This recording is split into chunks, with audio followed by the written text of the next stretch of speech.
Hi everyone, আজকে রাখি স্পেশালে এই প্রথমবার আমি পায়েস বানাতে বসেছি। তো এর আগে আমি কখনোই বানাইনি, তো ভাবলাম আজকে ট্রাই করবই। বাড়িতে যেতে তো পারিনি, তাই ঘরে দাদাদেরকে পারিনি পড়াতে, তো ওদেরকে হোয়াটসঅ্যাপের মাধ্যমেই পড়ানো হলো, কিছু করার নেই। তো এখানে যে দুই ভাই আমার রয়েছে বাঘমুন্ডিতে, তো প্রতি বছরই পড়াই।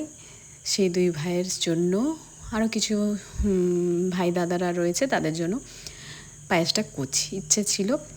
তো যাই হোক, পায়েসটা অন্তত করছি, তো সেটাই ওদেরকে খাওয়াবো নিজের হাতে পায়েস করে, এটা ঠিক করেছি। তো ডিউটি থেকে ফেরে, আজকে তো ছুটি ছিল না, বিকেল থেকে শুরু করেছি পায়েস করতে। তো নিজের মতন করে করলাম, মায়ের কাছে টিপস নিয়ে, মা বলে দিল ফোনে, তো সেভাবে আমি করলাম। আর মা তো খুব দারুণ করেই, জানি না এবার আমারটা কেমন হবে। তো আমি কাজু বাদামগুলো একটু হালকা ফ্রাই করে নিয়েছি, কেন কি আমার নরম নরম হলে কেমন একটা লাগে, আমার যা মনে হলো, সেজন্য হালকা একটু তেলে ফ্রাই করে তারপরে কাজু বাদাম দিয়েছি। তো মোটামুটি পায়েস হয়ে গেছে, একটু সিদ্ধ আর একটু বাকি, একটুক্ষণ ঢাকা দিয়ে রাখলেই হবে।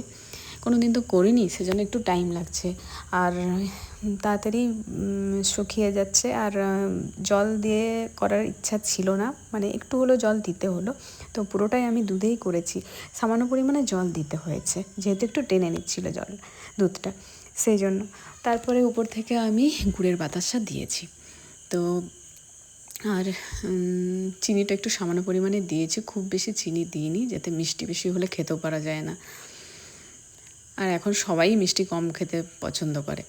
তো মোটামুটি দেখুন পায়েস হয়ে গেছে, একটু এরকমই থাকবে, বেশি জল জল হবে না, আশা করি ভালোই হবে। তো যাই হোক, তারপরে প্রিপারেশন করে নিয়েছি।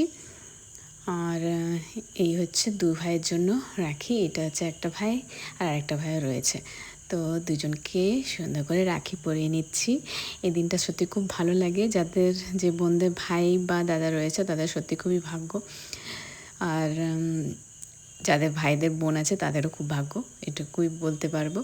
তো রাখির দিনটা সেই জন্য আমার খুবই ভালো লাগে। ভাই বোনের একটা সুন্দর সম্পর্ক, যেটা সেলিব্রেট করার একটা দিন। যে কোনো দিনই সব দিনটাই সেলিব্রেট করা যেতে পারে, কিন্তু সব কিছুরই একটা স্পেশাল করে থাকে, সেরকম এটাও। তো আমাদের তো সেরকম কিছু নেই, তবে আমি সামান্যটুকুই করি। তো যাই হোক, মোটামুটি বেশ ভালো লাগলো। বাড়িতে তো যেতে পারিনি, দুই ভাইকে রাখি পরিয়ে আমি সুন্দরভাবে রাখিটা সেলিব্রেট করলাম। তাহলে দেখা হচ্ছে নেক্সট ভিডিওতে, ততক্ষণের জন্য সকলে ভালো থেকো, টেক কেয়ার, অল বাই।